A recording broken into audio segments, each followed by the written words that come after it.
Hi, everybody. This is Shantae. Welcome to my analysis on Monday, June 1st, 2020. Happy Pride Day to all the my LGBTQ friends. Also, happy Black Music Month. Last time I checked, it's still Black Music Month. So, kudos to you guys. Happy Black Music Month. It's been one crazy day.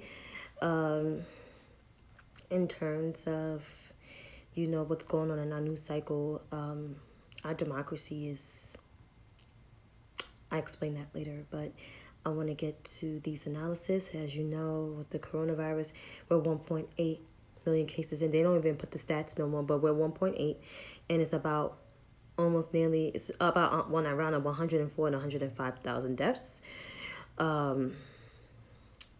So that's where we are. There's no mass testing, of course, as we all know. Until then, there's going to be no mass testing. And I don't think it's going to be mass testing no time soon, or what is going on right now in this country. In terms of Cuomo's briefing, Cuomo really made a compelling speech today. He mostly focused on the protesters and the violent rioting last night after the peaceful protest. He basically made a stark warning to all those who are participating. He is with everyone. Let's just make that clear. He is with everyone. But this is what he said. He is saying basically, he's warning protesters, more you gather massively, you are spreading COVID-19. It's true. You are spreading COVID-19. Because some of them don't have no mask on. And it's more so the white ones that don't wear a mask. I'm not surprised. Because they lucky to even have a bandana on their face. My bangs are all over the place right now and almost hitting my eyelash. In terms of, a positive reform agenda, he said you can't take the righteousness away from the protests. You cannot be violent. So he had like a outline agenda. He said you have a national ban on excessive force and chokeholds. That's a step up. Independent investigations on police abuse, because that's what the AG is doing now. She's actually reviewing the tapes from the NYPD officer pushing one of the protesters on the ground. That's actually protesting.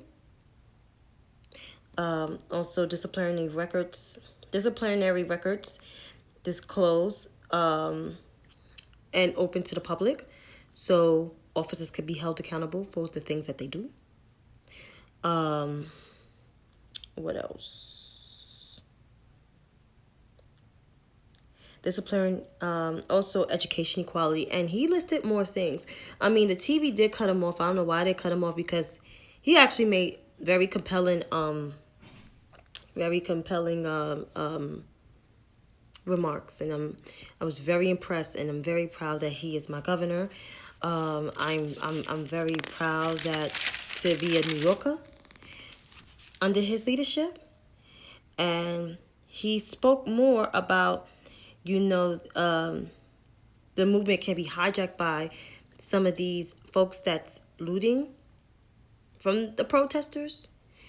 So the protesters are out there handling water and, serving food and chanting, no peace, no justice, peace and justice. I don't know what they exactly, but they're chanting. And so these guys, these folks that's looting, I know there was a looting uptown in Fordham Road, which is ridiculous. When you loot, these are not the protesters that are looting, so let's make it clear. But when you loot, you're inviting people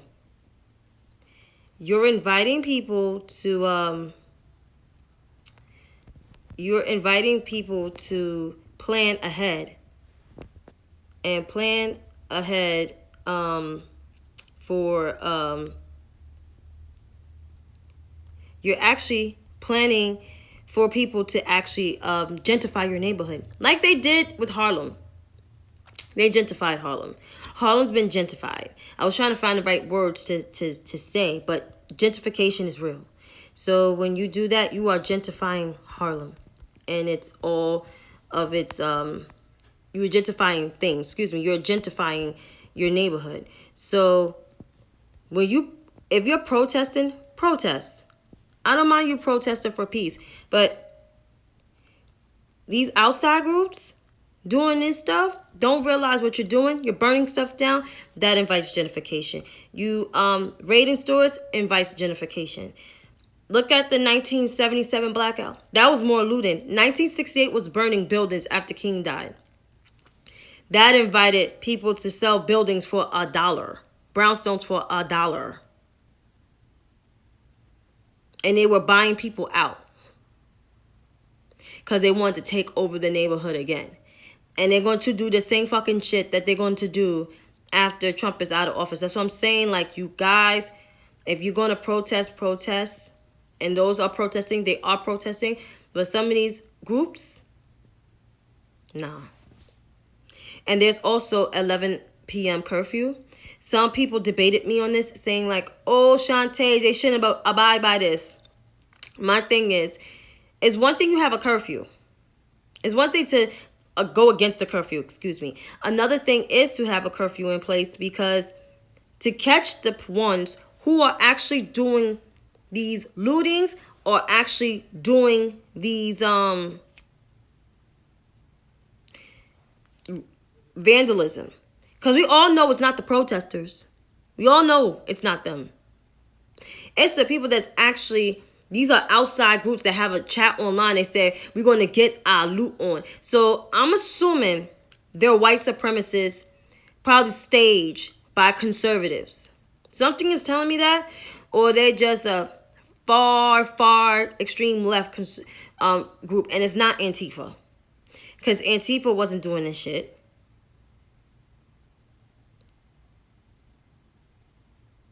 Because people on the left are actually protesting. So we don't know who these people are. Just saying. But more of Cuomo's briefing you can catch online. Now let's get to the politics of this, because this is going to be an ongoing thing. So did anybody watch Trump's speech? That shit was so dark and bizarre.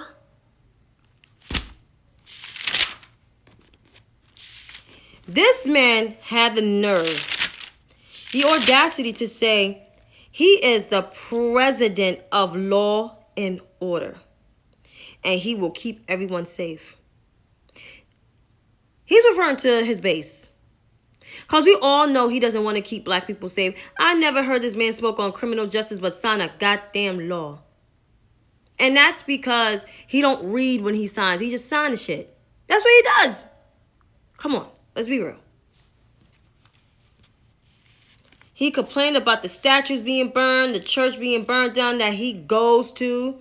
He also saying these are domestic terrorists, but he is sympathizing with the cops. He was saying how a cop was punched in their face, an African-American cop. Why the cop got to be African-American? Just say a police officer got punched in their face. But you know what? Then again, this is who Donald Trump is. New Yorkers have warned you that Donald Trump is a racist bastard.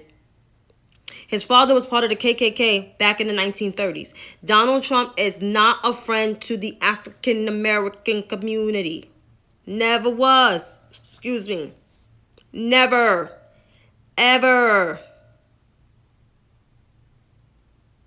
I don't understand people are being bamboozled with this shit. Seriously. And then he was the immediate action. And then he was basically saying governors. He wants to enact the military. He said if governors don't act, he's going to override the governors. You can't do that. There's the 10th Amendment. There's another law that was explained that I forgot the name of it. But he can't do that. There's a 10th Amendment where governors have the right to enact executive orders. And yes, smart people do know better than him, Mariam. They do. Donald Trump is stupid. We have explained, Hillary explained it, and her fellow New Yorkers that she was constituents, they explained how dumb he is. He makes shit up all the time and have been doing it for a long time. Where you people been? And then he was just saying a whole bunch of like crazy nonsense. I didn't even take the rest of the notes because he said they have a beautiful law. He don't even know the laws. He never really read the Constitution. I don't think he read it, period. Or maybe that's just me. I don't know. But he made shit up out of his ass. So he's going to enact the National Guard compared to the amount of the cities. First of all, these are outside groups, once again, that is doing the looting, not the actual protesters. You putting tear gas on the protesters, shooting the rubber bullets to the protesters is actually promoting peace. It's almost like the 60s again, like the Vietnam War again. When Nixon, this is more Nixonian than ever. And you calling President Obama Nixonian, and this dude is the most Nixonian ever? What? Teach his own. With the curfews also, DC has a curfew at 7 p.m. due to the, these specific groups that been looting. Also, in terms of the funeral of George Floyd, was getting to the autopsy, George Floyd's second autopsy was ruled as a homicide. It was basically almost like, I can't pronounce a word because I'm not good at science, but it was ruled as a homicide, and it was due to his neck. It was due to his neck and his back, which we all know, because the first autopsy was, he had high blood pressure. That's bullshit. Because if you have like high blood pressure and all that, it don't get you to fucking faint on the fucking floor. I know that. Anyone knows that. So the second autopsy did rule as a homicide. So people keep saying fire the medical chief guy. Who knows? They might all lose their fucking job behind this. The DA might lose his job behind this in Minnesota. Those guys are going to get arrested because the mountain pressure is about to be it's okay, Miriam. The amounting pressure on Keith Ellison is real. Keith Ellison got to prove that he is this progressive kind of politician lawyer. So he needs to prove it. It's part of the Bernie wing of the party. Prove it. That's all I'm saying.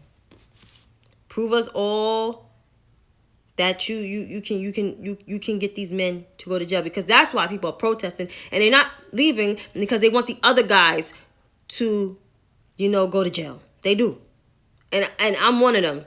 I'm not protesting outside because I'm scared of COVID. I don't care what people say. COVID is real. It's still out there. And these motherfuckers don't wear their mask because they're nasty as fuck.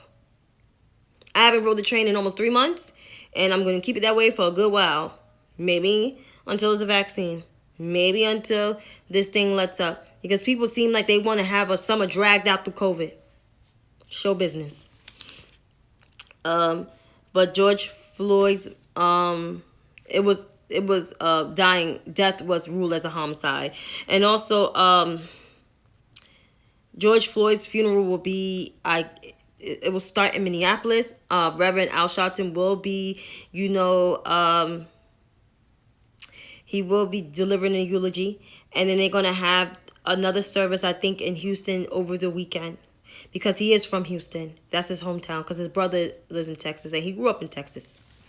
So those are stay up for the later developments for that. Also, Trump's punk ass call with the governors of all the nation's governors, including Governor Cuomo. He's saying they're all weak and they must be tough. First and foremost, the governors are doing the best job as they can. They're handling a pandemic, and now they got to handle a national protest. This is a lot on a governor.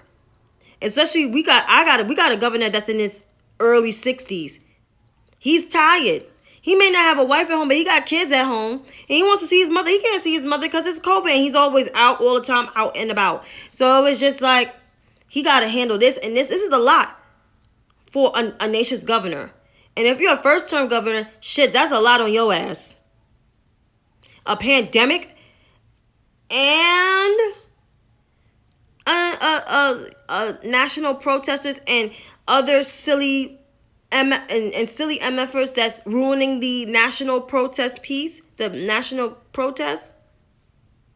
That's a lot. So unfortunately, I mean, actually, they're not weak. The weakest one is the punk ass bitch in office, aka the scary one that back in the day was scared of the mob. Trump is the punk ass bitch. He is the bitch ass president. That's what I call him. People may get mad, say, Shanti, don't talk about Donald Trump like that. No, let's talk about it, because you're telling governors they're weak. They're not weak. They never was weak. Period. Fuck out of here. Don't fall for the okie though. Don't fall for Susan Collins. Don't fall for Tucker Carlson. Tucker Carlson blasting them today. He gonna be right there cheering him on like, yeah, president of law and order. And then Susan Collins talking about this is wrong, but you voted to acquit him. Like, these people talking about, oh, this is wrong, but at the same time, it's like, you're not calling him out on this shit. I do not feel bad for people that voted for him. At this point, if you still support this man, and this goes for any conservative or any Trumper, if you still support this man, you are racist and complicit with the shit. I'm sorry. Like, you really are. Because, like, this man's showing his true self and has showed his true self. We all knew, if you're a New Yorker, like I said, if you're a New Yorker, you knew the real Donald Trump. Like, you knew the real Donald Trump since the 90s. Or if you're older, since the 70s and 80s. Like, you know who he was. You knew who he was standing for. Like, this doesn't come like a shock to anybody. People realizing that he's a punk. He always been a punk. His father saved him from the mob. Getting his ass killed from the mob. Because he didn't want to give them back their money. Donald Trump is a punk ass bitch. And that's all I'm saying. So, and don't fall for Susan Collins and them, period. Because they're full of shit too. Now with, back to the protesters. So, we had the presumptive nominee of the Democratic Party on Sunday. And prior, we had the former presidential candidate and sitting Senator Kamala Harris standing out in solidarity to the protesters. Which I think is a great leadership move. Question. Why Congress is not getting involved? That's a good question. I love her dearly, but where is Nancy Pelosi? I understand they're working remotely. This is the time where they got to come up with a resolution to get that, to regulate that motherfucker. You're absolutely correct, Jamila. You're absolutely correct. They have to. I love her dearly, but she has to. I know they're working remotely. They got to reconvene. They better do a Zoom call. They better do some shit. Period. Justin Amash is calling for shit, but he ain't shit neither. I don't care. But Kamala Harris really is really stepping up. I mean, I always liked her. I always like her positions and her stance and how she doesn't back down when people try to tell her to be quiet. She's also passing a resolution with Hakeem Jeffries, the Democratic representative of New York, representing Brooklyn. I think the Bed-Stuy area, I believe. So that's what they're doing. But I'm very proud to say that she's really stepping her thing up. And she's one of the only few politicians, well, probably the only senator that's actually standing in solidarity with the protesters. And, of course, Joe Biden, the presumptive nominee, went out and to talk with protesters. Keep in mind, he's at an at-risk age group for COVID. And for him to, show up and interact with protesters really means something. He even met with the faith leaders at the church today. And, yes, they did stick it to him with the whole, with the crime bill and everything. But I guess he's trying to right his wrongs. I don't know what he's trying to do. But at this point, we got the world's nation disgrace in our White House. We do. And this is bad. So, as of right now, I have to vote for Joe Biden. He just got to get a good VP. And after this weekend, he needs a black one. He don't need a white woman on that ticket. I'm sorry. I'm upsetting the progressives, but it is what it is. But speaking of the progressives, I have one question. Where's Bernie? Anybody know where Bernie is? Where is Senator Bernard Sanders? I haven't seen that goddamn man on TV. Like, I'm sorry, but I haven't seen his ass. He's supposed to be the progressive king. He's supposed to be the guy that marched with Martin Luther King back in the 60s. Where is Bernie?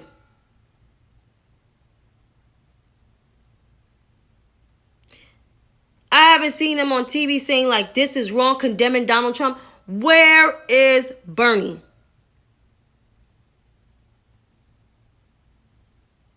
That's going to be the everyday thing. Until I see him on TV, I'm going to say, where Bernie? Where is Bernie? And yes, somebody slid in my comments and got mad and sent me a video about Bernie message.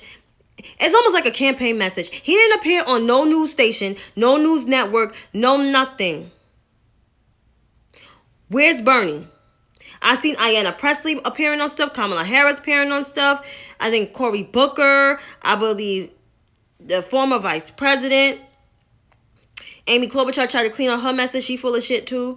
But where's Bernie?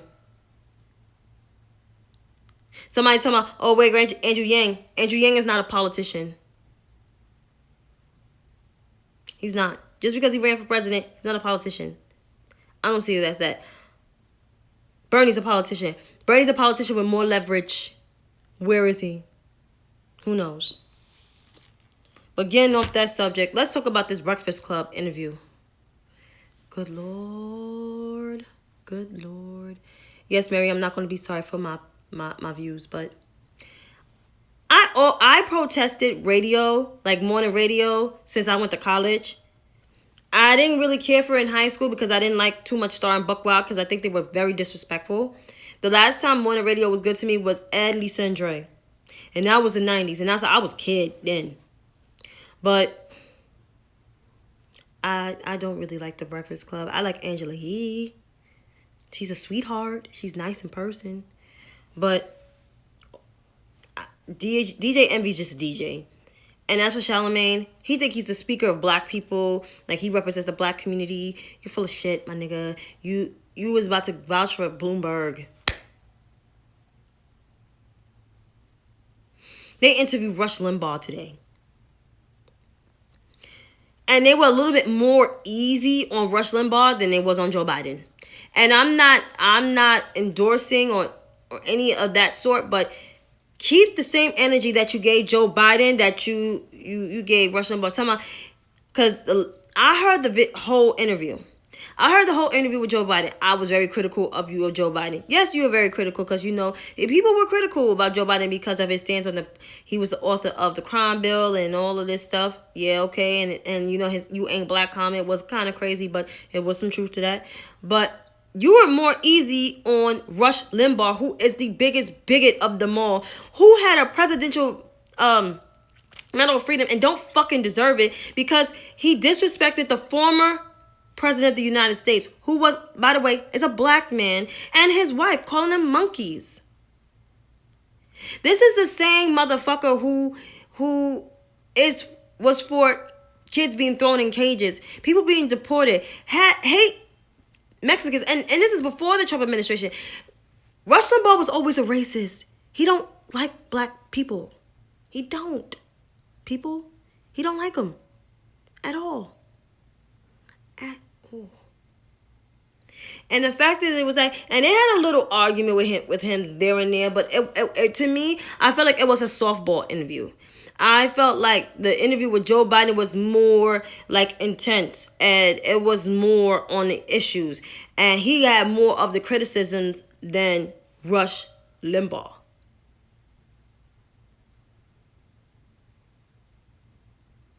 So it's kind of like, this is why I don't listen to the Breakfast Club. But you can hear the interview and watch it for yourself. But as I said, as I conclude, because it's almost that time, democracy is in danger. We got I can't say a dictator, Or should I say dictator? I don't know what to call it, but we in trouble. And Congress got to step up and do something to regulate this man. Put censures on this man because it's about that time. He got to go. And this is why you can never sit out an election, because consequences will be like this. And this is only year 3. So I can imagine another 4 years with Donald Trump. It would be, the world will burn. It will literally set on fire. This is exactly why he cannot be in office. He has to go. This is exactly why it's time to vote. Vote like you mean it. Period. That's all I'm saying. Yes, God, please. This is why you turn out and vote. Encourage your friends. If they have not registered to vote, they have a lot of time. We can't live with him no more, Miriam. We can't. Because our kids' minds will be corrupt. It's like PTSD. I think that's what it is. Post-traumatic stress disorder. That's what it is. It's real. And I encourage everyone, that people say they vote don't count, that's complete bullshit. Your vote does count. It counts immensely. Please vote. Stay prayed up, because we will get through this. We will get through this by the grace of the man upstairs. Take care and see you tomorrow evening. Good night.